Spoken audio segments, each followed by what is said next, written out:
अपना page number है 249। कल इस पे हम बात कर रहे थे, संसार 3 तरह की क्रांति जानता है। भौतिक क्रांति के प्रबल परिणाम होते हैं। नैतिक और बौद्धिक क्रांति का दायरा अनंत रूप से विशालतर है और उसके परिणाम समृद्धतर हैं। पर आध्यात्मिक क्रांति तो महान संभावनाओं के बीजारोपण है। अब भौतिक क्रांति के अंदर और नैतिक और बौद्धिक, भौतिक की तो हम बात कर रहे थे। भौतिक से हमने शुरू किया कि विज्ञान ने सपोज हमारे हाथ के अंदर कितने-कितने जो साधन हैं, प्रिंटिंग प्रेस का साधन है, उसने पुस्तकों की व्यवस्था कर दी। उससे पहले तो आप कितनी कैसे उसको रख-रखाव कैसे कर सकते थे। वैसे ही और जितने-जितने बिजली का साधन है, और का साधन है, सारे ही हैं। उसके अलावा भी कितनी क्रांतियाँ हैं। भैया आपकी हरित क्रांति हो गई, जिसके अंदर श्वेत क्रांति हो गई, और बहुत-बहुत क्रांतियाँ हैं इसके अंदर, और इसके प्रबल परिणाम हैं। प्रबल इस तरीके से कि उनको मैन्युअली करते बहुत समय लगता है आपका। भैया आप कपड़ा बुन के, यदि मशीन के द्वारा आपको अभी कपड़ा मिल रहा है, बुनना पड़ता, कितना समय जाता उसके अंदर? तो वो समय कोई और बेटर चीज़ में जा सकता है। अब ये हमारी बात है नैतिक और बौद्धिक क्रांति का दायरा, क्योंकि साधन अगर पकड़ा दिए जाएँ, भई साधन सपोज़ हारमोनियम है। हारमोनियम पहले गाने का मेरे पास साधन नहीं था, हारमोनियम पकड़ा दिया गया एक, उसके अंदर तो मेरे को सुविधा हो गई।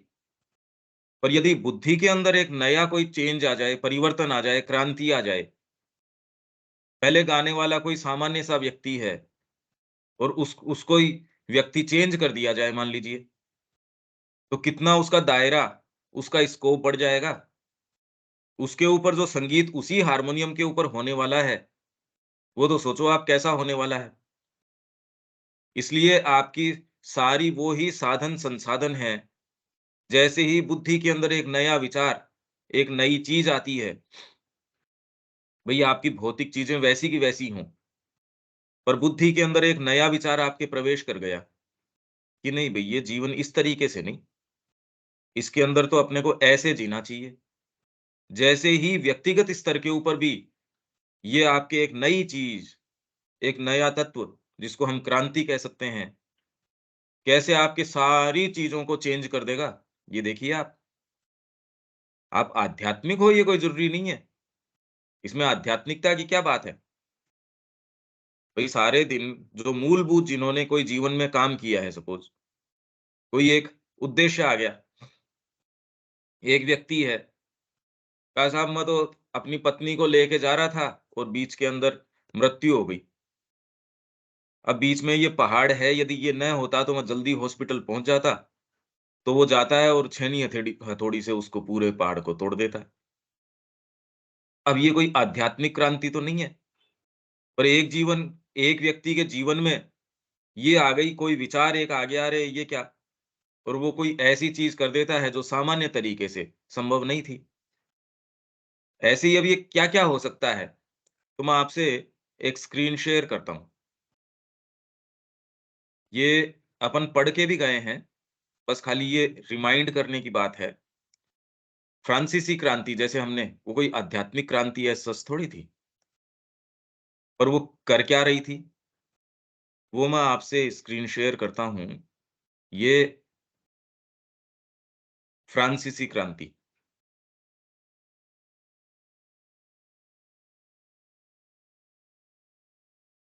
फ्रांसीसी क्रांति की महानता इसमें नहीं है कि उसने क्या संसिद्ध किया, क्योंकि वो चीज़ तो संसिद्ध हुई ही नहीं। जो मूल विचार वो लेके आई थी, श्री अरविंद इसी पैसेज में ये कह रहे हैं, न तो विश्व उस उन विचारों के लिए तब तैयार था और न विश्व उन विचारों के लिए आज ही तैयार महसूस होता है। अपितु उसने जो सोचा और वह जो थी, उसमें है। फ्रांसीसी क्रांति की महानता, उसने क्या संसिद्ध किया, उसने एक्चुअल में क्या किया, उसमें उसकी महानता नहीं थी। पर मेन बात, उसने जो विचार लाके सबके सामने रख दिया, उससे पहले वो विचार नहीं था। क्रांति उसने कोई रक्तपात किया, वो क्रांति नहीं है। क्रांति तो वो एक नया तत्व है, और किस तरीके से उसने ला के रखा। बाकी रक्तपात करो उसको कोई क्रांति कहे, ये तो कोई क्रांति नहीं है। उसकी क्रिया मुख्यतः विध्वंसात्मक थी। उसने तैयार बहुत कुछ किया, परंतु स्थापित कुछ नहीं किया। तैयारी तो बहुत कर ली मैंने, बिल्डिंग मटेरियल इकट्ठा कर लिया, सारे काम कर लिए, पर एक्चुअल में एस्टेब्लिश कुछ किया नहीं। यहां तक कि नेपोलियन की रचनात्मक क्रिया ने एक आधा अधूरा घर बनाया, जिसमें सन 1789 में के विचार तब तक विश्राम कर सकें जब तक कि संसार उन्हें बेहतर समझने और उन्हें सचमुच संसिद्ध करने योग्य नहीं बन जाता। उसने तो ऐसे विचारों का आधा अधूरा घर बनाया, 1789 के विचार तब तक विश्राम कर सकें, तब के विचार, और वो विचार आज तक भी एक्चुअल में फलीभूत नहीं हो रहे। ये जोरदार बात है। स्वयं वे विचार नए नहीं थे। स्वतंत्रता का विचार, भ्रातृत्व का विचार, या सबको समानता का विचार, क्योंकि ये ईसाइयत के अंदर थी ये चीजें। वे ईसाई धर्म में और ईसाई धर्म से पूर्व बौद्ध धर्म में विद्यमान थे। और बौद्ध धर्म अपने आप की विचारधारा कहाँ से लेता है? तो धीरे-धीरे ट्रेस बैक करो तो ये सब के सब वेद के अंदर हैं, और ऐसे पता नहीं अनंत कितने और विचार हैं।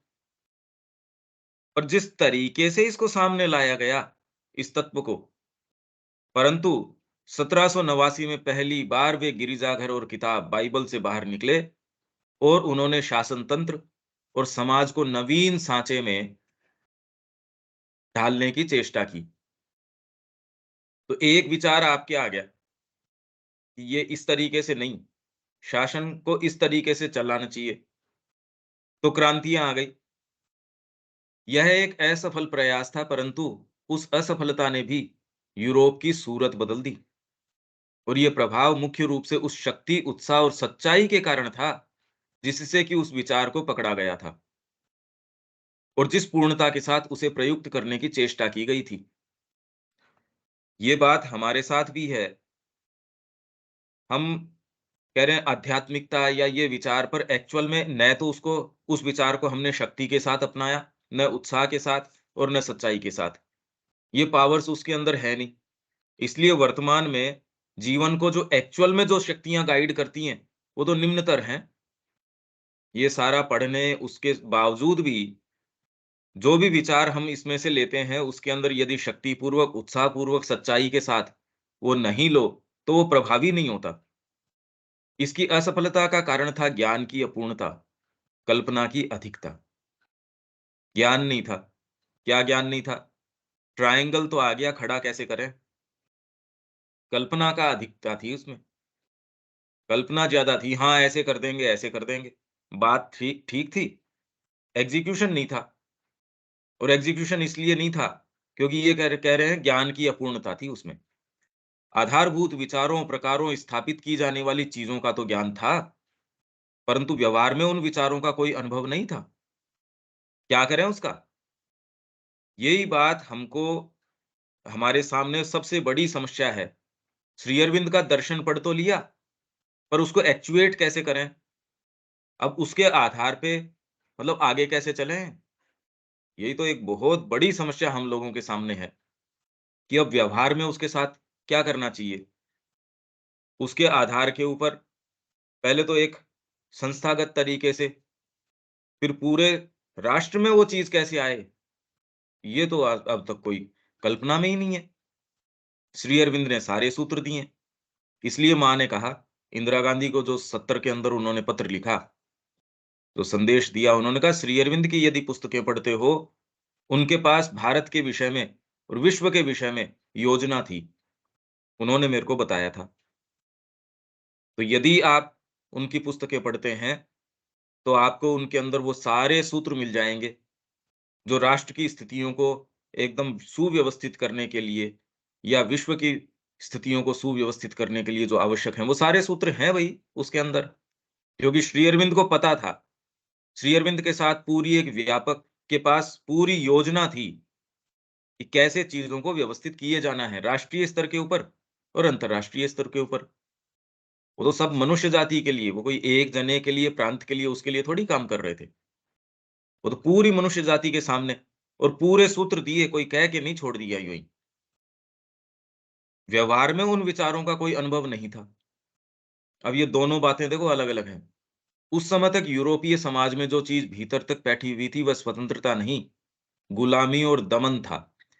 तो विचार के अंदर क्रांति कैसे आ जाती है, जब चारों तरफ का माहौल आपके परतंत्रता का है, गुलामी का है, दमन किया जा रहा है, पीढ़ियाँ की पीढ़ियाँ गुलाम की गुलाम, और उसको जो एरिस्टोक्रेट बनाएँगे या उसको जो है नाइट बनाएँगे, उसके तलवार टच करके या ऐसे करके लाओ जी, ये कोई रॉयल व्यक्ति है, वो ही उसको रॉयल बना सकता है, बाकी तो वो फिर बाद में गुलाम है या जो भी है, सामान्य व्यक्ति है, वो उसको रॉयल बनाएगा।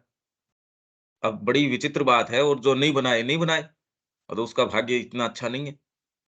गुलामी और दमन, समानता नहीं अपितु असमानता और अन्याय था। मतलब जिसका जो बस पड़ा, मतलब महीने उनके नाम के ऊपर हैं, आप ये देखिए, जो वहाँ के शासक थे।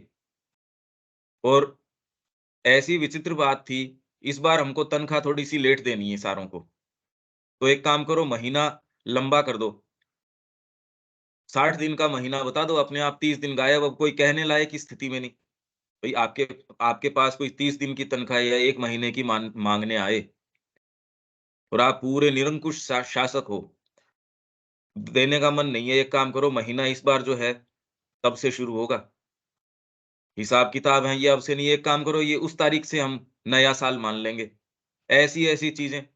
अब बताओ, अगर कोई यहाँ तक कर सकता है, तो एक्चुअल जीवन में तो क्या करेगा वो जनता के साथ?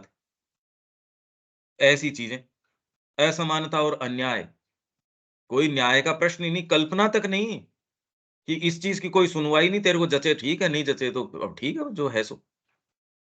भ्रातृत्व नहीं, अपितु स्वार्थपरक शक्ति और हिंसा थी। ऐसे के अंदर विचार उठ के आता है, संसार न तो तब तैयार था, न ही वह अब भी उस विचार को पूरी तरह व्यवहार में लाने के लिए तैयार है। ये और भी जोरदार बात है। न तो वो तब तैयार था, 1700 के अंदर, न आज। चाहे कितनी भी हम बात कर लें, फ्रांसीसी क्रांति तो बहुत फेमस है, लोग पढ़ते हैं, इसके ऊपर अध्ययन किया जाता है, इसको सारा इसके ऊपर शोध किया जाता है। इसके लिए न तो तब तैयार थी, न आज इन विचारों के लिए तैयार है।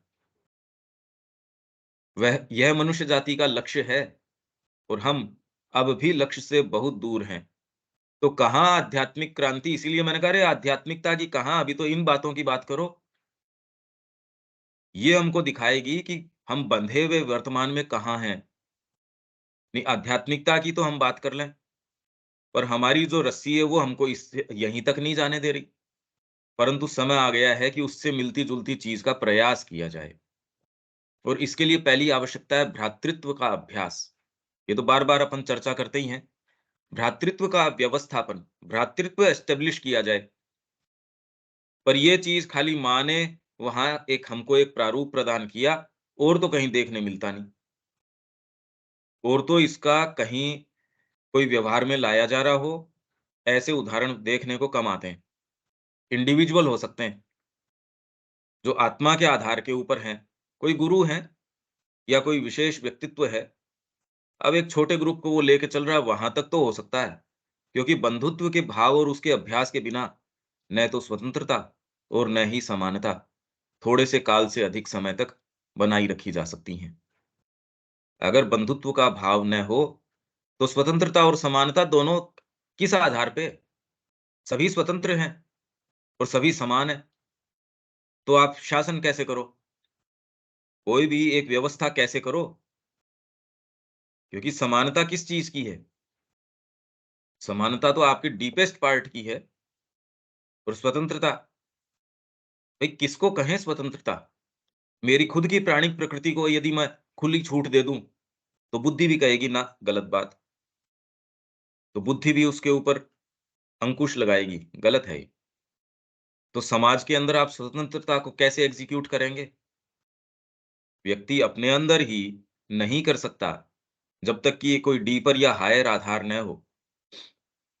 फ्रांसीसी इस व्यावहारिक सिद्धांत से अनभिज्ञ थे।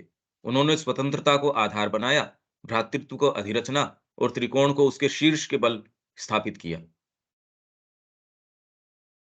ये उन्होंने कोशिश करी, कुछ ने दूसरी चीज कोशिश करी। उनकी कल्पना में यूनान और रोम की प्रधानता होने के कारण स्वतंत्रता के विचार से भरे हुए थे और केवल औपचारिक रूप से ही भ्रातृत्व के ईसाई और एशियाई आदर्श को, भ्रातृत्व का ईसाई और एशियाई, और ईसाई भी जब बोल रहे हैं तो एक्चुअल में उसका मूल वेद ही है, पर अपूर्ण रूप से। ये तो वेदांत के और इनके विषय में जब साहित्य की, भारतीय संस्कृति के अंदर इन चीजों की बातें आएंगी, तब वो बताएंगे कि कोई भी विचार मूल रूप से धरती पे कहीं भी है, वो गया यहीं से। वो तो डीएनए से भी ट्रेस कर रहे हैं कि भी सारी जो भी कोई जातियां हैं, वो तो वैदिक ओरिजिन है उसका, वो तो गई ही यहीं से।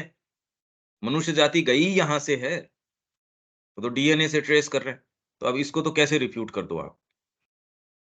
स्वीकार करते थे। उन्होंने अपने ज्ञान के अनुसार निर्माण किया, परंतु त्रिकोण स्थायी रूप से खड़ा हो सके उसके लिए उसे उलटना होगा। तो मैं ये खाली इस प्रसंग के अंदर, ये तो एक मैंने आपको उदाहरण दे दिया इसका, कि कैसे विचार जो है उसकी क्रांति, ये जब बौद्धिक क्रांति आ गई, पर उसके लिए न तो संसार तब तैयार था। तो ये कह रहे नैतिक और बौद्धिक क्रांति का दायरा अनंत रूप से विशालतर है। भौतिक क्रांति के जो परिणाम हैं उनको भी कैसे काम में लेना है। स्कूल का व्यवस्थापन बहुत अच्छा है, पर वही उसके अंदर माँ के हाथ में दे दिया और वो जो व्यवस्थापन उसके अंदर कर रही है, उसमें तो चमत्कार साधित हो जाएगा। आपके पास बहुत अच्छी कार है, एक भौतिक स्तर के ऊपर आपके पास साधन हो गया। अब बौद्धिक स्तर के ऊपर आपके अंदर ये आ गया, आप पहले कार का उपयोग क्या करते थे, आज कार का उपयोग, जैसे ही बुद्धिगत कोई परिवर्तन आएगा, साधन संसाधन को उपयोग करने का जो तरीका है, वो बिल्कुल बदल जाएगा। स्कूल की बिल्डिंग वही है, पर उसके अंदर जो मैनेजमेंट है, वो चेंज हो गया। तो अब तो उसके अंदर बात ही कुछ अलग हो सकती है। तो बौद्धिक क्रांति का दायरा, ये बौद्धिक क्रांति आपको मुक्त कर देती है। नहीं तो भई जैसे धीरे-धीरे पहले इंडिविजुअलिस्टिक कोई आपके रीजन की एज आई, ये अलग-अलग युग आए, जैसे ये रविकांत जी कह रहे थे ना इसके अंदर, सोशल एंड पॉलिटिकल थॉट के अंदर है, उसके अंदर वो इसका वर्णन करते हैं। कैसे बुद्धि का युग आया, फिर बाद में ये अलग-अलग विचारधाराएँ आई उसके बाद। कोई साम्यवाद की तरफ है, कोई समाजवाद की तरफ है, कोई किसकी तरफ है। हैं तो विचार ही, कि नहीं अपने को ऐसे करना चाहिए। कोई कह रहा है प्रजातंत्र, कोई कह रहा है ये तंत्र, कोई कह रहा है वो तंत्र। वाद का मतलब ही यही है। जितने भी वाद हैं, वाद का मतलब क्या हुआ? वाद का अर्थ तो यही है ना, कि एक चिंतन का तरीका, वो एक कोई पद्धति लेके आता है और वो कहता है ये वाद, इज़्म। थोड़े समय बाद में लोगों को ये लगता है यार इसमें तो कोई कोई मूल बात नहीं है, क्योंकि एकांगीवाद कभी भी रह नहीं सकता, पर क्रांति ज़रूर ले आता है। आपका जो पहले सोचने समझने का तरीका था, उसके आधार पे उसको तोड़ के अब नया एक कोई चीज़ लिया था। तो ये वाली बात जो हम नैतिक और बौद्धिक क्रांति का दायरा अनंत रूप से विशालतर है, और वो ही कोई डीपर और विचार आ गया आपके बुद्धि के अंदर, तो सोचिए उसका दायरा। श्री अरविंद ने एक विचारधारा दे दी हमको, वो हटा दी जाए, तो क्या बचता है? कुछ नहीं बचता। कोई भौतिक क्रांति, आपने इतिहास लिख दिया जगह-जगह जाके, उसके अंदर आपने एक पर्टिकुलर दृष्टिकोण से देखा, पर श्री अरविंद ने व्यापक दृष्टिकोण से आपके वैदिक युग से लेके अब तक का सारी चीज़ें बता दी, और उसने क्या-क्या चीज़ें क्रिएट करी। तो इससे कोई आध्यात्मिक एज़ सच क्रांति नहीं, पर बौद्धिक तो है ही, यदि कोई समझ जाए तो। यदि कोई तैयार हो इसको समझने के लिए, तो ये जितनी-जितनी है, एज ऑफ रैशनलिज़्म है, बुद्धि का युग है सपोज़, वो सारी चीज़ों को चेंज कर देता है। प्रश्न उठा लेता है कि ना ये कैसे? बुद्धि नहीं हो तो ये फ्रांसीसी क्रांति भी कहाँ से आए? सोचे कौन, विचारे कौन?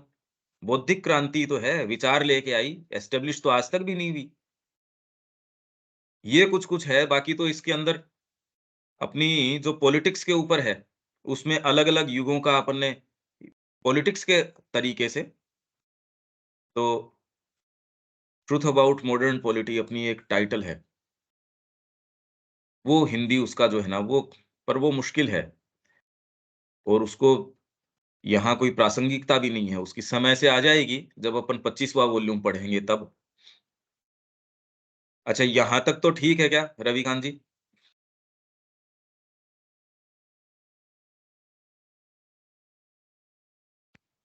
जी हाँ, बिल्कुल ठीक है, कोई दिक्कत नहीं है।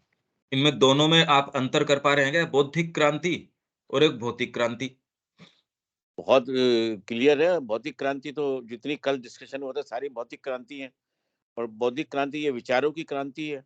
हाँ, ये तो क्लियर है बिल्कुल। और अब नैतिक क्रांति के बारे में कुछ बताइए, नैतिक क्रांति क्या है? नैतिक और बौद्धिक, नैतिक आधार के ऊपर थी ये। भई दमन हो रहा है। पहले सपोज़ स्त्रियों का मैंने जैसे बताया, अब उसके अंदर एक ये क्रांति आई, इसके अंदर पहले वाले विचार अब नहीं टिक सकते। शिक्षा के अंदर भी आप ये देखिए, एक नैतिक क्रांति, एक बेसिक एस्टेब्लिश ये चीज़ हो गई। पहले जो है भौतिक तरीके से उसकी मार-पिटाई, कंपल्शन जो शिक्षा के अंदर सबसे पहले था, वो फिज़िकल कंपल्शन था। धीरे-धीरे संसार ने उसको कहा ना ये चीज़ नहीं चल सकती। अब फिज़िकल कंपल्शन शिक्षा के अंदर नहीं चल सकता, कि आप किसी के थप्पड़ मार दो या किसी की पिटाई कर दो। पहले तो टीचर जा रहा है, डंडा साथ के अंदर लेके जा रहा है। अब तो कोई कल्पना से बाहर की बात है ये। उसके लिए इसीलिए मैंने कल कहा कि रक्तपात हो या ये बहुत-बहुत चुपचाप में या फिर बाद में ज़ोर-शोर लगा के ये क्रांतियाँ, स्त्रियों के संबंध में जिस तरीके का उनका, अब ये क्रांति जिस तरीके से ये लेके आ रहे हैं, अब ये ट्रिपल तलाक की बात है। यार ये नहीं हो सकता। किस आधार पे? नीतिगत आधार के ऊपर है। ये क्या मतलब हुआ? आप कैसे कर सकते हो ये चीज़? आपके अंदर कोई एथिक्स है, नीतियाँ हैं, ये गलत बात है। नैतिक आधार गलत है ये। मोरल आधार के ऊपर गलत है। पहले नहीं तो और अब भी हाथ के बदले हाथ, आँख के बदले आँख। अब ये कोई बात थोड़ी है। और फिर भी आप देखो, मनुष्य जाति का कम से कम 25-30% तो इसी तरीके के लोगों का आज भी ऐसा ही है, जो कह रहे हैं शरिया आ जानी चाहिए। तो उसके अंदर कितना-कितना अभी तो मनुष्य जाति के लिए अभी तो कॉमन ग्राउंड ही बाकी नहीं है। अभी तो उसके लिए आध्यात्मिक ग्राउंड कहाँ है यदि आप व्यापक स्तर के ऊपर देखें तो। तो नैतिक स्तर के ऊपर, वो कह रहे हैं पहले स्वतंत्रता नहीं, गुलामी ही गुलामी थी, कि भई ये तो कोई बात ही नहीं हुई। ये एक तरीका है क्या कोई जीने का? या फिर कुछ धनाढ्य लोग हैं, उनके पास सारे साधन-संसाधन हैं, तो वो कह रहे नहीं भई ऐसा नहीं होना चाहिए। तो हम एक समाजवादी जो विचारधारा है, उसको या फिर बाद में कोई साम्यवादी है, वैसी लेके आएँगे। किसी आधार पे तो आप सोचो कि पूरा-पूरा शासन तंत्र उसके आधार पे है, तो क्रांति तो आई ही है उससे। उससे पहले जो भी चीज़ें थी उसको तोड़ के कोई क्रांति आई तब उसने एस्टेब्लिश किया। तो इसलिए श्री अरविंद वहाँ कह रहे हैं कि मनुष्य जाति का एक समय, एक काल किसी ऐसी चीज़ को एस्टेब्लिश करने के लिए रक्तपात करता है, पूरा अपने आप को झोंक देता है और बाद में उसी के 25-30 साल बाद में, 50 साल बाद में आप देखते हो कि उनको मतलब ही नहीं है। जिनके लिए उनके जो है पूर्वजों ने इतना रक्तपात किया, उस चीज़ को एस्टेब्लिश करने के लिए, आगे आने वाली जो समय है, वो उसको तोड़ देते हैं। तो जैसे बच्चे ने घरौंदा बनाया और दूसरे वाले आके उसको तोड़ देते हैं। यहाँ स्वतंत्रता के लिए कितने उन्होंने आहुति दी, अब वाले जो है वो कोई एक नई चीज़ के लिए तैयार हैं, उनको उससे मतलब ही नहीं है।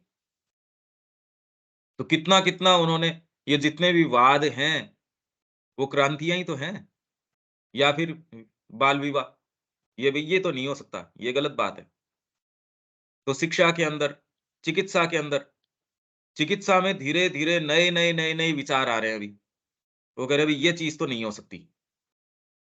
आप कोरोना के समय देखो आप, उन्होंने लॉकडाउन लगाया, 1 बार लगाया, 2 बार लगाया।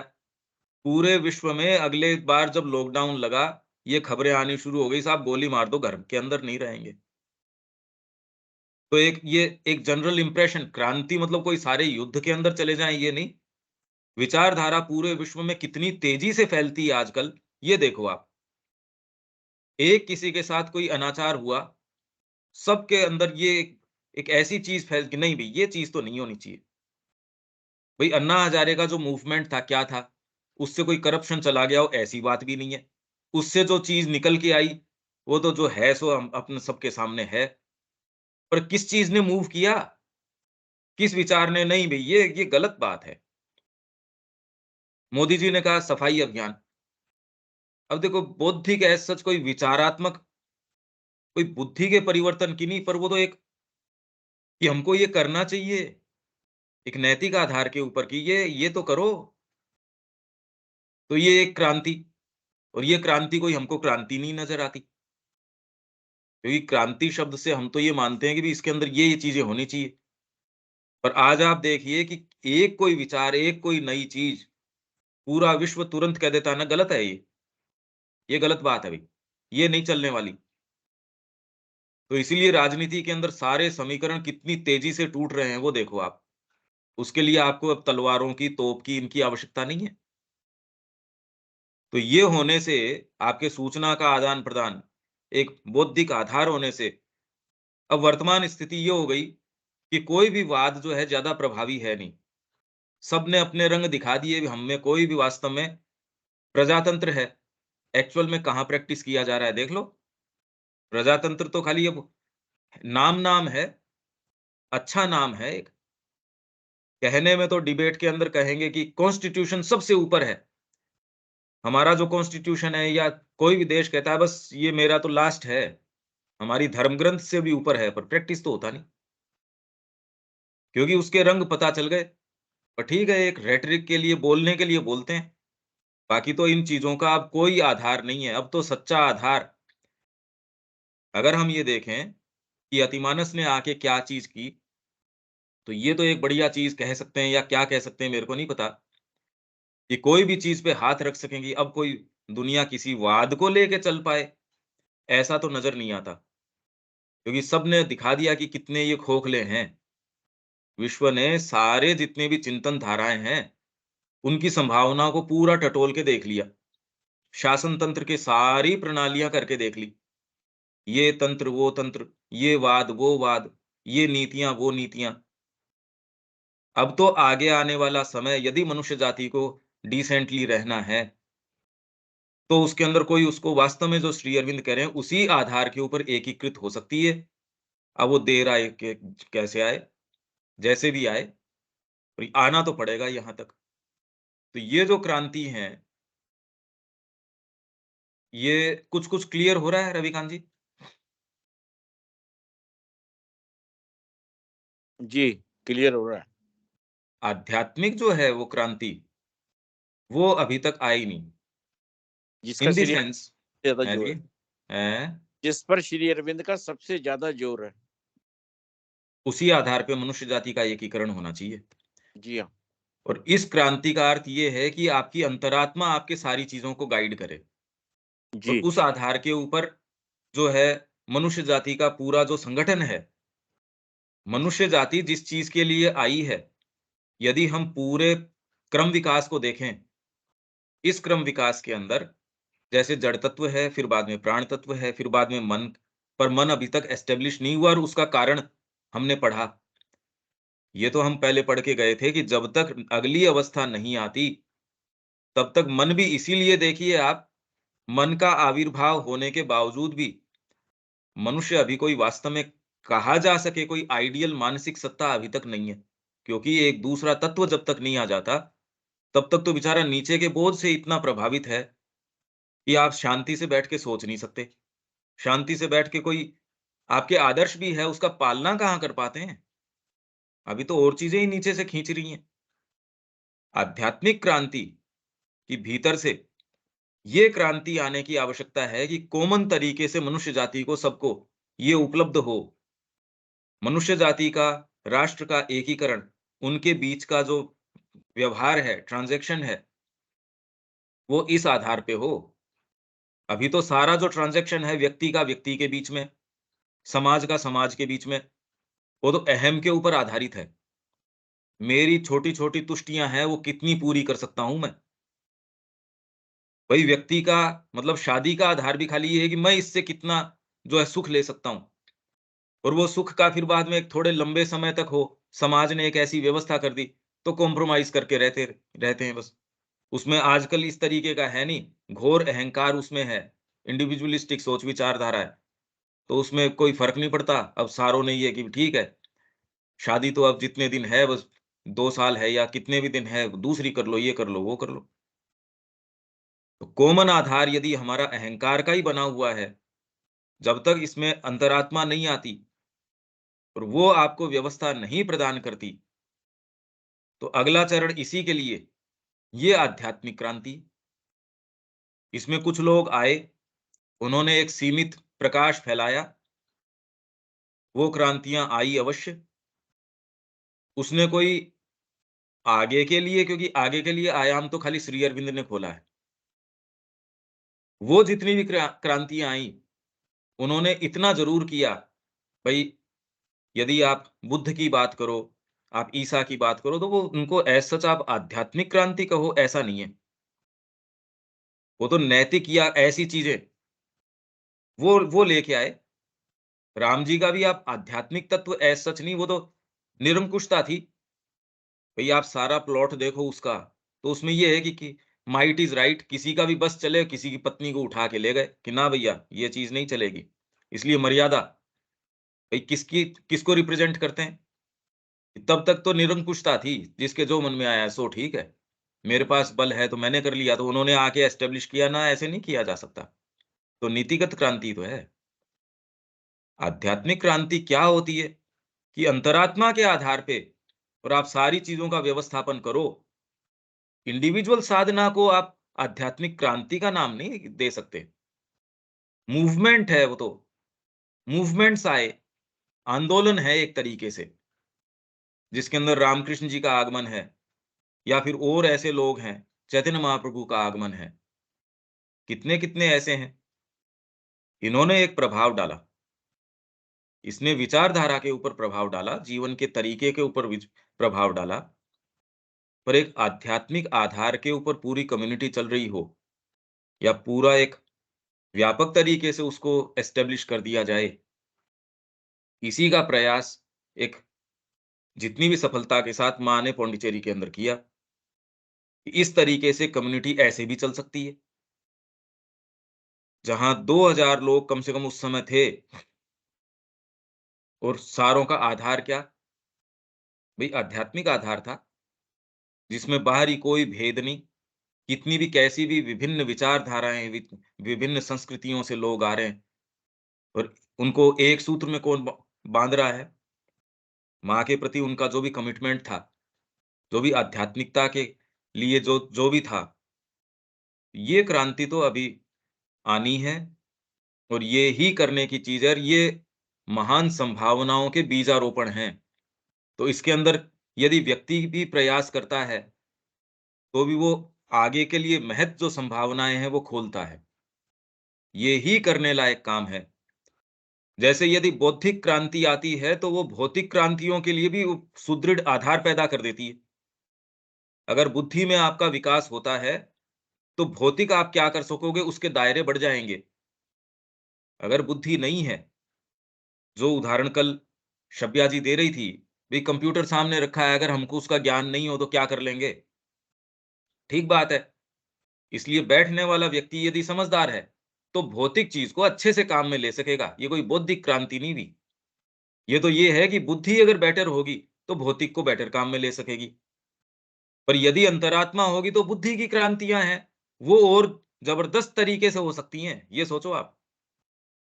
आप में यदि अंतरात्मा का प्रादुर्भाव हो गया, तो लेटेंट जो फैकल्टीज़ हैं, बुद्धि का सोच-समझ का दायरा ही उसके पंख लग जाएँगे। अपने स्तर पे बुद्धि क्या सोच लेगी? वो तो जो सोचा है उसने आज तक देख लो अब क्या सोचा है उसने। श्री अरविंद को यदि इस पिक्चर से अपन थोड़ा-सा अलग करें तो फिर कुछ बचता ही नहीं है, कोई चीज़ ही नहीं बचती फिर। तो क्या कोई बुद्धि किसी के हुई ही नहीं आज तक? पता नहीं क्या बात है ये?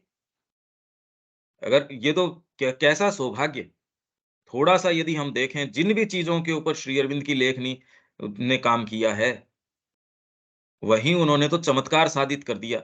इसीलिए माँ को माँ ने कहा श्री अरविंद ने मानसिक स्तर के ऊपर चमत्कार किए, तो किसी ने पूछा भी मानसिक स्तर पे क्या चमत्कार किए श्री अरविंद ने?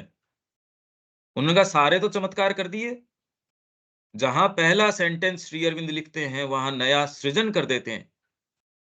अब वो क्रांति, क्योंकि ये ऐसी आध्यात्मिक क्रांति है, बीजारोपण है। अब ये उगते से उगे हैं ये बीज तो।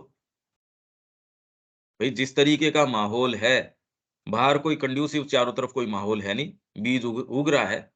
पर हाँ, ये ऐसा बीज है जो अमोघ है, जो आमूल परिवर्तन ला देगा। तो इसीलिए उन्होंने कहा भी वो ही जो ऊपर हम पढ़ के गए हैं, उन्हीं चीज़ों को रिपीट करना हमारा काम नहीं है। हमको क्या लाना है, एस्टेब्लिश करना है, यही तो हम पढ़ के गए थे। वो महान क्रांतियाँ हैं कि यहाँ प्रेम आए, यहाँ आपके सच्चा ज्ञान आए, जो ऊपर अभी हमको क्या प्राप्त करना है, वही तो हम पढ़ के गए थे।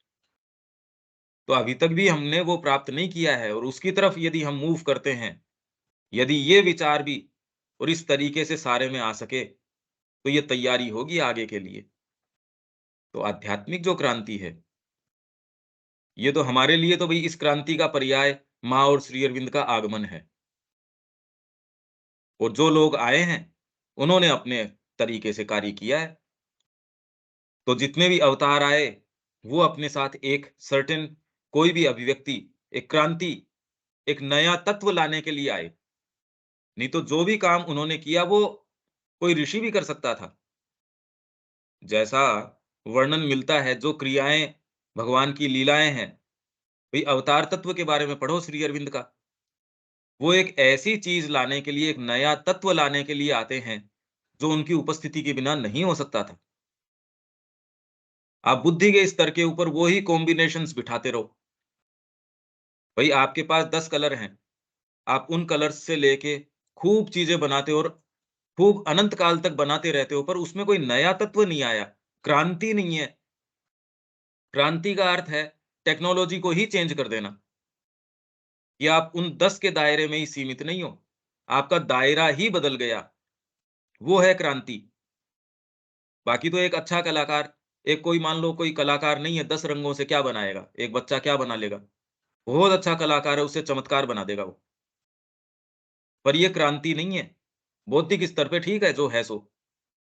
नया तत्व का उसमें समाविष्ट करना, ये क्रांति है। आप एक नया तत्व ले आते हो जो पहले था नहीं।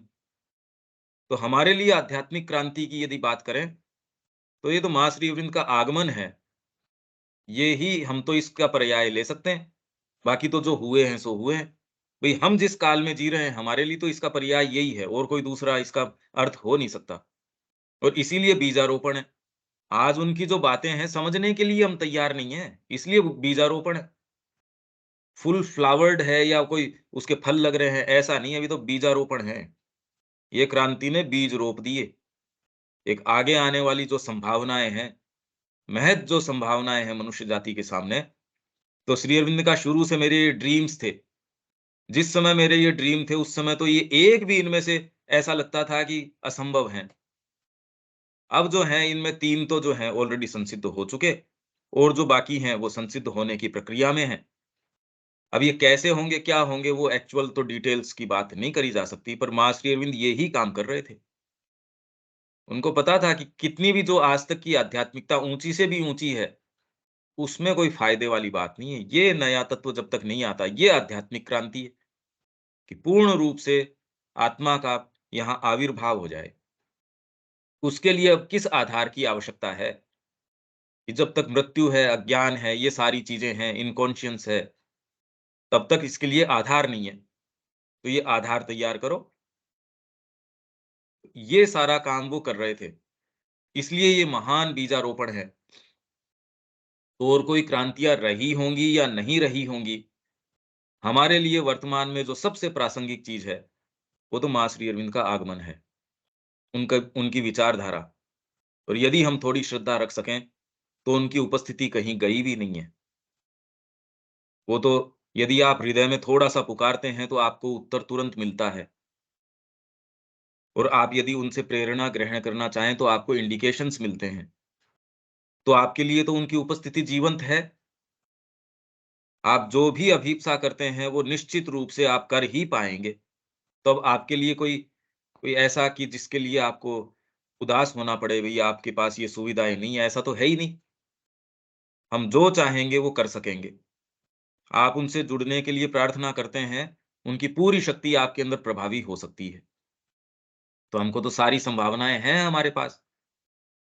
तो एक तरीके से वो स्वयं कार्यरत हैं, वो स्वयं ही क्रियाएँ कर रहे हैं। भई हमारी दृष्टि जो है, वो नहीं देख पाती कि कैसे-कैसे क पूरे के अंदर काम हो रहा होगा। बहुत बड़ा महल, कोई टाउन की प्लानिंग चल रही है, हम नहीं समझ पाते उसके अंदर भी कहाँ कौन-सी चीज़। हम तो छोटे से निर्माण को ही नहीं समझ पाते। ये तो पूरे ही इसको चेंज करने की बात चल रही है, वो कैसे चल रही होगी? उसका तो मैंने आपको जैसे एक बताया अभी। अब कोई भी वाद जो है उसकी कोई ज़्यादा इतनी ऐसे लोगों के अंदर रही नहीं है बात कि उसके लिए कोई रिस्पेक्ट हो कोई ज़्यादा विशेष। हाँ, कहने के लिए, लिप सर्विस के लिए कॉन्स्टिट्यूशन बहुत ऊपर है, हमारा ये बहुत ऊपर है, पर किसी के मन में थोड़ी है ये बात। ये जनतंत्र बहुत ऊँचा है, प्रैक्टिस तो हो नहीं रहा। प्रैक्टिस तो कहीं हम देखते नहीं कि वो हो रहा हो या कोई लोग इसके बारे में सीरियस हैं। कहाँ हैं? ये तंत्र, वो तो सारे उनके रंग तो चौड़े दिख चुके हैं सारों को। अब वो तो है ही नहीं उसके अंदर कुछ भी। तो इसके डेफ़िनेटली ये प्रभाव हो सकते हैं। अब आगे आने वाले समय में विज्ञान की इसके अंदर क्या समीकरण होगा? आत्मा की शक्ति जब आ जाती है तो आपका शिक्षा में क्या प्रभाव पड़ेगा? चिकित्सा के अंदर क्या प्रभाव पड़ेगा? एडमिनिस्ट्रेशन के अंदर क्या होगा? या इसी तरीके का होगा, नहीं होगा? तो उसके लिए तात्कालिक हमारे लिए आवश्यकताएँ क्या हैं? अगर भई अभी यदि इस तरीके से आप देखोगे, तो सामान्य व्यक्ति को तो लगेगा यार कैसी कल्पनात्मक बातें कर रहे हो आप। श्री अरविंद की जितनी भी बातें हैं हमको बड़ी कल्पनात्मक यूँ हो कि अरे बड़ी ये भारी ऐसी है। जबकि ये पूरे विकास क्रम को देखो तो आप कहोगे ये करने की बात ये है। इनफैक्ट ये इसमें इन्ग्रेन्ड है। इसीलिए माँ कह रही है अवश्यंभावी है। श्री अरविंद की जो क्रिया है, उसके ऊपर आपको कोई डाउट करने की आवश्यकता नहीं है। वो तो अवश्यंभावी है। इसलिए अवश्यंभावी है, क्योंकि वस्तुओं की नियति के अंदर ये इन्ग्रेन्ड है, होना ही है ये तो, और कोई दूसरी चीज़ नहीं हो सकती। पशु रोक सकता था क्या मनुष्य के आगमन को? तो मनुष्य सारे कितने भी विचारधारा लेके बैठे रहे अपनी, चाहे आध्यात्मिकता की विचारधारा लेके बैठे रहे। इनफैक्ट श्री अरविंद कह रहे हैं जो अपनी जो पारंपरिक ये आध्यात्मिकता है, ये तो सबसे बड़ा रोड़ा है। आत्मा इस तरीके से होती है, हमको इस तरीके से करना चाहिए। ऐसा कुछ भी नहीं है। आप अभी अपने हृदय में माँ को पुकारते हैं, अपने आप को बिल्कुल ढीला छोड़ दे देते हैं। वो आपसे जो ज़रूरी है वो करवा लेगी। आध्यात्मिकता है, आध्यात्मिकता अच्छी बात है। हमको कोई ज़रूरी है क्या आध्यात्मिकता टर्म काम में लेनी? वो आपसे जो करवाएँगी सो करवा लेंगी। तो ये जो हम तीसरी क्रांति, ये सबसे महान है और इसी ने नए आयाम खोले अभी तक भी। मनुष्य जाति को जो आशा दी है, पूरी आई नहीं तो भी आज जो आशा है व्यक्ति के पास, इसलिए भारत के अंदर उतनी कोई साइकोलॉजी की इश्यू नहीं होती, जितनी कि पश्चिम में। क्यों वो इस ओर मुड़ रहे हैं? हरे कृष्णा मूवमेंट जो है, कोई बहुत ज़्यादा आप कहें आध्यात्मिक मूवमेंट एज़ सच है, वो तो कहना नहीं, पर एट लीस्ट कम से कम बेचारों को रिलीफ मिल रही है उनको। साँस लेने को कोई चीज़ तो मिल रही है। इसलिए स्कित ये मूवमेंट सबसे ज़्यादा फैला उन देशों के अंदर। यहाँ आवश्यकता ही नहीं थी एज़ सच, और वही लोग इधर ज़्यादा मुड़ रहे हैं। उन्हीं को बेचारों को इतनी तकलीफ है, कोई वो तो ढूँढ रहे हैं कोई चीज़ हो। तो ये कुछ चीज़ें ऐसी हैं, पर जो वास्तव में आध्यात्मिक कह सकें, वो तो पर्याय उसका तो खाली श्री अरविंद और माँ हैं। और बाकी और चीज़ों को आप कह सकते हैं, जिसने बीजारोपण किए। वेदांत ने बीजारोपण कर दिए जो आज तक भी उसको, वेद ने जो बीजारोपण कर दिए, वो आज भी चाहे कोई न समझ रहा हो, तो भी हमारी आधारशिला हैं। वेदांत को न समझ रहे हो तो भी हमारी आधारशिला हैं। कैसे महान बीजारोपण है ये। धीरे, धीरे, धीरे, धीरे जितनी भी चिंतन धाराएँ विश्व की आई, चाहे ईसा की है, बुद्ध की है, शंकर की है, किसी की भी हैं, वो सारे विचार ट्रेस बैक कर सकते हो वेद से। गीता सारे का समन्वय साधती है, पर वो कहती है नहीं ये वेद से है। जितनी भी चीज़ें, तो कितनी ज़बरदस्त चीज़ है आप ये सोचिए। तो सारी चीज़ें अपना पोषण किससे लेती हैं? आध्यात्मिकता से, और आध्यात्मिकता हमारी अपनी अंतरात्मा है और कोई दूसरी थोड़ी चीज़ है। तो इस शब्द का क्या अर्थ है? आपकी अंतरतम सत्ता, आपकी सच्ची सत्ता, आपकी अध्यात्म सत्ता। उसके आधार पे जो क्रांति आएगी वही क्रांति आएगी सच्ची। बुद्धि ने कहीं कोई प्रश्नवाचक चिन्ह लगा दिया, बुद्धि में आपके थोड़ी पीड़ा है, भौतिक सुख साधन है वो काटने को दौड़ते हैं। वैसे ही आपकी अध्यात्म सत्ता के अंदर कोई ऐसी चीज है, वो यदि प्रसन्न नहीं है, तो आपकी बौद्धिकता क्या काम करेगी? कुछ नहीं काम करेगी। न बौद्धिकता काम करेगी, न भौतिक आपकी जो क्रांतियां वो काम करेंगी। सबको 1 सेकंड के अंदर हटा देंगी ये। एक आपके अंदर विचार आता है, मेरे को तो माँ के लिए जीना है। आपके अंदर ये क्रांति साधित हो गई। आपका सोच का, समझ का और बारी-कारी का पूरा चेंज हो जाता है। तो व्यक्ति के अंदर ये साधित है, वैसे ही कॉमन जो मनुष्य जाति के साथ ये बात एटलीस्ट कम से कम व्यापक मेजॉरिटी या व्यापक स्तर पे ये साधित होना चाहिए। ये महान बीजारोपण है। ये कुछ-कुछ इंडिकेशंस हैं इस बात के, और एक्चुअल में तो क्या है, क्या नहीं है, वो तो श्री अरविंद ही जानते हैं। विवेक,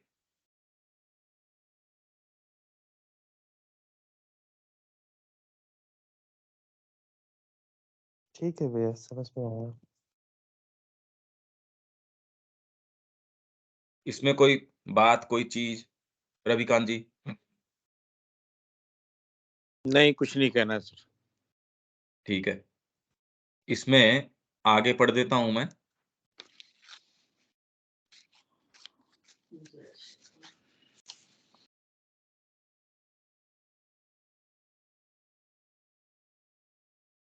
इसमें ये तो हो गया, यदि यह त्रिविध परिवर्तन एक पूर्ण समस्वरता के साथ-साथ साधित हो सके, ये तीनों ही यदि एक साथ साधित हो सके, तो यही मैंने इंडिकेशन, यदि आध्यात्मिकता अंदर से अब वो बाहरी रूप, बुद्धि के रूप कैसे रखेगी? आपका शासन तंत्र किस तरीके का होगा? आप व्यवस्थापन किस तरीके से करेंगे शिक्षा की? ये जो इसके आधार के ऊपर बाहरी ढांचा क्या होगा? और भौतिक तरीके से विज्ञान वहाँ क्या काम करेगा? उसका स्थान क्या होगा? भारतीय संस्कृति में कभी भी इनको किसी को नकारा नहीं गया। इनफैक्ट यहाँ हर चीज़ का बारीक से बारीक चीज़ का भी शास्त्र है।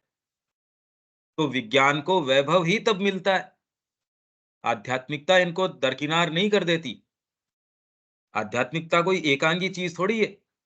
इनफैक्ट सच्ची क्रांति ही ये लेके आएगी। बुद्धि के अंदर आपके कुछ होगा, तो भौतिक क्रांति आएगी। वैसे ही आपकी अंतरात्मा में कुछ होगा। भई ये जो फ्रांसीसी क्रांति के विचार हैं, ये कह रहे भई आत्मा के विचार हैं ये। वो ही कहेगी कि मेरे को स्वतंत्रता चाहिए, मेरे को अपना कार्यक्षेत्र चाहिए, समान रूप से चाहिए, मैं दब के नहीं रह सकती। तो ये अंदर से जब चीज़ आती है, वो बुद्धि के द्वारा इस तरीके से अभिव्यक्त करती है। अलग-अलग लोगों की बुद्धि के अलग-अलग दायरे से, ये अलग-अलग तरीके से चलेगी। तो त्रिविध परिवर्तन जो है, मतलब आध्यात्मिक क्रांति के आधार पे ये वाली, उसके आधार पे वो वाली, इस तरीके से होना चाहिए। पूर्ण समर्थता में एक साथ-साथ साधित हो सके, तो एक निर्णायक कार्य किया जाएगा। इसीलिए यदि खाली ये वाली एक आ जाए, वो एकांगी होगी। कोई भी अगर एक हो, तो वेद के समय कभी भी एकांगी नहीं थी। मतलब जो दयानंद जी हैं, वो तो ये कह रहे हैं भौतिक विज्ञान के सारे सूत्र, मतलब ऐसा कोई नहीं है जो इसके अंदर वेद के इसमें मंत्रों में न हो। वो तो यहाँ तक कह रहे हैं, पूरी सृष्टि का निर्माण किस तरीके से हुआ, तो उसमें तो आपके सारे भौतिक चीज़ें, पूरा का पूरा उसके अंदर इन्ग्रेन्ड है। तो आध्यात्मिक क्रांति कोई एकांगी चीज़ नहीं है। वास्तव में तो पूर्ण रूप से आए तो सारी चीज़ों को साथ लेके आएगी वो। परंतु मानव जाति का मन और शरीर प्रबल आध्यात्मिक अंतः प्रवाह को पूर्ण रूप से धारण नहीं कर सकता। इसीलिए शायद ये आधार तैयार करने के लिए ये सारी मेहनत करी जा रही है। मैंने यही तो अभी बताया कि माँ श्री अरविंद ये कह रहे हैं, वो वैभव में आ सके वो चीज़, इसके लिए हम आधार तैयार कर रहे हैं, अभी तो आधार ही नहीं है। आध्यात्मिकता को सच्चे अपने वैभव में धारण कर सके, वो आधार ही नहीं है। तो इसलिए मन के लिए मानसिक और बौद्धिकीय क्रांतियाँ, शरीर के लिए भौतिक क्रांतियाँ। इसलिए कि वो अंतः प्रवाह जो आपके आ रहा है, उसको धारण कर सके। अधिकांश तो बिखर जाता है, शेष बचे का अधिकांश भाग दूषित कर दिया जाता है। हमारे कोई डी पर कोई चीज आई, उसमें अधिकांश बिखर गया, शेष बचा, उसको फिर बाद के अंदर उसमें दूसरे भाग दूषित कर देते हैं। माँ का काम तो करना है, अब दूसरे भाग उसको कैसे-कैसे दूषित करते हैं। इसीलिए काम हो नहीं पाता। ये थोड़ी है कि उसके अंदर मन में तो बहुत है, तो क्या सच्चे लोग नहीं है? हैं वही, पर ये वाला कारण है, उसमें लोगों की समस्या थोड़ी है। जैसा प्रभावी है हमारे नीचे के भाग, वो कोई भी अच्छी चीज़ आती है उसको डिफ्लेक्ट कर देता है, उसको दूषित कर देगा। कम से कम अपने मार्ग से तो विचलित कर ही देगा कि आपके पास नहीं पहुँचेगी वो चीज़, वो तो कहीं और ही पहुँचेगी। तो दूषित कर देगा, उसको निष्प्रभावी बना देगा या पूर्ण प्रभाव से वंचित रख देगा। एक महान आध्यात्मिक बुवाई से थोड़ा-सा परिणाम प्राप्त करने के लिए भी हमारी मिट्टी की अनेकों बौद्धिक और भौतिक जुताइयाँ करने की आवश्यकता है। इसलिए अब आप समझ सकते हैं कि जितने भी मूवमेंट्स आए, रामकृष्ण जी का आगमन है, चैतन्य महाप्रभु का आगमन है और कितने-कितने विवेकानंद जी का भी आगमन हुआ, उसने कितने-कितने नए विचारों को लाके सामने रखा। इसके लिए बौद्धिक और भौतिक जुताइयाँ हैं ये एक तरीके से। इसमें समस्या उनकी थोड़ी, समस्या तो कॉमन ह्यूमन ह्यूमन बीइंग की है। ये जिस तरीके की ह्यूमैनिटी है, कितनी जुताइयाँ उसको, कितने तो ये अवतार आ गए, कितने महापुरुष आ गए, कितने क्या आ गए। अब ये जैसी मिट्टी है वैसी है। हर धर्म ने मानव जाति की सहायता की है। बुत परस्ती ने मनुष्य के अंदर सौंदर्य के प्रकाश को, उसके जीवन की विशालता और उच्चता को, एक बहुमुखी पूर्णता के लिए उसके लक्ष्य को वर्धित किया है। बुत परस्ती ने क्या किया है? सौंदर्य के प्रकाश को। अगर बुत परस्ती ना हो, ब्रह्म है खाली, निराकार है, अब हवा से आप क्या प्रेम कर लोगे? उसका क्या सौंदर्य है? तो आपका भावनात्मक पक्ष है कि जी ये तो अल्लाह जो है या कोई भी एक ऐसी सुप्रीम रियलिटी है या जो भी, उसकी कोई कोई फिगर नहीं है। अब उससे आप मिलन का आनंद कैसे ले सकते हो? तो आपका भावनात्मक जो पक्ष है, वो तो ऐसा का ऐसा रह जाएगा। तो खाली विचार का पक्ष है या कोई एब्स्ट्रैक्ट कोई चीज़ है, वो सच्चा सुख कितना दे सकती है आपको? वो दे नहीं सकती। जब तक मैं कोई चीज़ को टच नहीं कर सकूँ, आलिंगन नहीं कर सकूँ उस चीज़ का। तो बुत परस्ती ने मनुष्य के अंदर सौंदर्य के प्रकाश को, उसके जीवन की विशालता और उच्चता को, एक बहुमुखी पूर्णता के लिए उसके लक्ष्य को वर्धित किया है। ईसाइयत ने उसे दिव्य प्रेम और परोपकार की कुछ दृष्टि प्रदान की है। तो जो इनका मूवमेंट है वो कोई ज़्यादा आध्यात्मिक नहीं, नैतिक है। ईसाइयत की यदि आप बात करो तो वो कोई, आपको ये थोड़ी, वो तो खाली नीतिगत चीज़ें कि आपके नेबर को जो है ना, आपके मित्रवत समझो, सारों के साथ आप मित्रवत व्यवहार करो। वो इस तरीके के उनके हैं गॉस्पेल्स कि भी इस तरीके के ये करो, इस तरीके से ना, इनके साथ ये नहीं करो। तो नैतिक ही तो है ये बात, आध्यात्मिक थोड़ी है। बौद्ध धर्म ने उसे अधिक प्रज्ञ, अधिक विनम्र, अधिक शुद्ध होने का एक उत्तम मार्ग दिखाया है। तो इसके अंदर भी कोई, अब ये क्रांति कौन-सी हुई? आध्यात्मिक तो नहीं है। ये उन्होंने क्या चीज़ यहाँ लाके हमारे सामने रखी? क्योंकि जिसको हम ये देख के कह रहे आध्यात्मिकता, वो तो वास्तव में अभी सच्चा स्वरूप में तो अभी देखी नहीं। यही तो हम कह रहे थे, ये कॉमन जो चीज़ें हैं, इसको हम आध्यात्मिकता कह बैठते हैं। यहूदी और इस्लाम धर्म ने उसे धार्मिक रूप से कर्म में निष्ठावान और उत्साही रूप से ईश्वर के प्रति सेवानिष्ठ होने का एक अच्छा तरीका दिखाया है। कि ना आपको तो एकदम यही, आप यदि रोज़ा रख रहे हो तो इसमें कैसे निष्ठावान कैसे होना चाहिए, इसमें एक-एक डिटेल के अंदर। हिंदू धर्म ने उसके लिए सबसे महानतम और गंभीरतम आध्यात्मिक संभावनाएँ खोली हैं। सारा ढाँचा ही इसके लिए है, जो सनातन धर्म का ढाँचा इसके लिए है कि व्यक्ति और समाज जिस भी अवस्था में है, और वो अवस्था का निर्धारण कैसे किया जाए, उसके अंदर ट्रिपल क्वार्टेट है। व्यक्ति जो है, कौन से वर्ण में है, कौन से आश्रम में है, पुरुषार्थ की कौन-सी अवस्था में है। भई आप मैप चार्ट आउट कर रहे हो, किसके लिए? जिससे कि आप कहाँ आपको जाना है। औरों ने तो किसी ने मैप बनाए ही नहीं। इनमें से किसी ने भी मैप बनाने का काम नहीं किया। भारतीय जो ये सनातन धर्म है, इसने पूरे का मैपिंग कर दी और इतनी व्यापक मैपिंग करी। और मैपिंग इसीलिए करेंगे, सीढ़ियाँ क्यों बनाएँगे जिससे ऊपर जा सको, तो इसने सीढ़ियाँ बनाई। 4 पुरुषार्थ, 4 वर्ण, 4 आश्रम, नहीं तो सीढ़ी का क्या मतलब है, बैठे रहो आप जहाँ हो वहीं। इसने सीढ़ी बना दी, कि आप कौन से में हो और इस तरीके से आपके सामने जो ग्रेडेड धर्माज हैं, धर्म है, आप इस स्थान पे हो तो तेरा धर्म ये है, इस स्थिति में है तो तेरा धर्म ये है। धर्म का मतलब क्या हुआ, आप जिस भी स्थिति में हो, उससे आइडियल स्थिति, आइडियल का मतलब उससे आगे की, तेरे लिए आदर्श ये है। यदि तू इस अवस्था में है तो तेरे लिए धर्म ये बनता है। तो हमेशा ही आप जहाँ भी खड़े हो, उससे आगे ले जाने का, तभी तो आप आगे जाओगे। मैं जहाँ भी हूँ उससे एक कदम आगे, उससे एक कदम आगे। तो हर अवस्था के लिए धर्म है। और फिर बाद में यदि आपके अंतरात्मा की पुकार आ गई, वहाँ आपके ऊपर अब ये कोई धर्म लागू नहीं होता। पर ऐसा कहे कि निरंकुशता नहीं है, सबसे ऊँचा धर्म लागू हो गया। अब आप हर क्षण उसी के तरीके से चल रहे हैं, जो आपकी डीपेस्ट वाणी है। और ऐसा करके इन्होंने पूरे राष्ट्र के समक्ष जो संभावनाएँ खोल दी, आज तक भी ये क्यों जीवित बचा हुआ है? भई लोग इसके ऊपर आक्षेप करते हैं कि ये संस्कृति ऐसी है, वैसी है, पर आज तक बची कैसे है ये? और आज भी विजयशील तरीके से ये आगे बढ़ रही है, औरों का कहीं नाम-निशान नहीं है। ये कितनी विचित्र बात है। यदि ये सभी ईश्वर दर्शन एक-दूसरे को अंगीकार कर सकें, ये जितनी भी अगर ये अंगीकार कर सकें एक-दूसरे को और अपने आप को एक-दूसरे में ढाल सकें, तो एक महान चीज़ संपन्न होगी।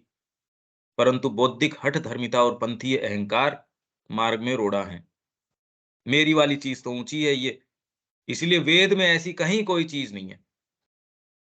और माँ श्री अरविंद की वाणी से आप कोई भी ऐसा कोई एकांगी चीज़ निकाल नहीं सकते।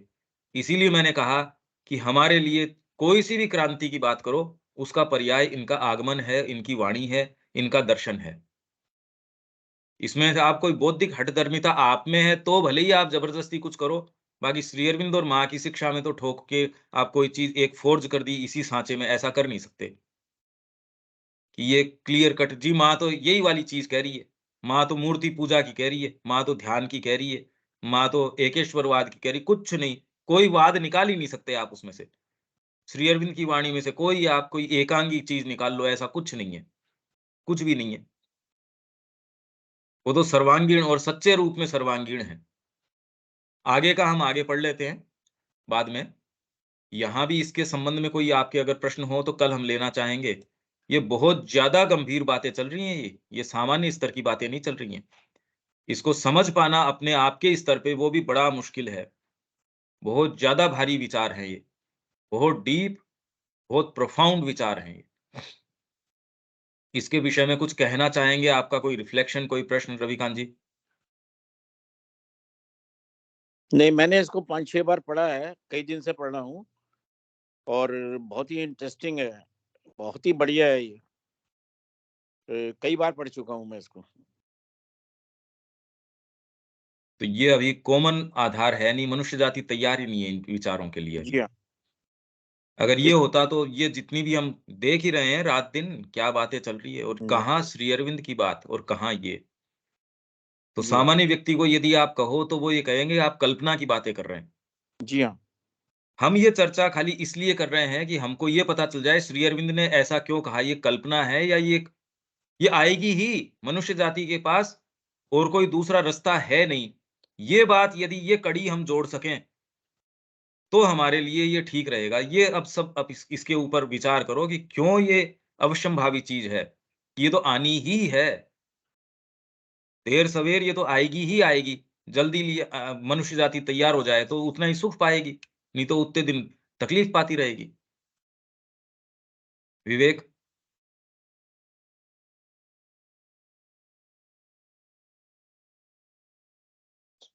ठीक है भैया।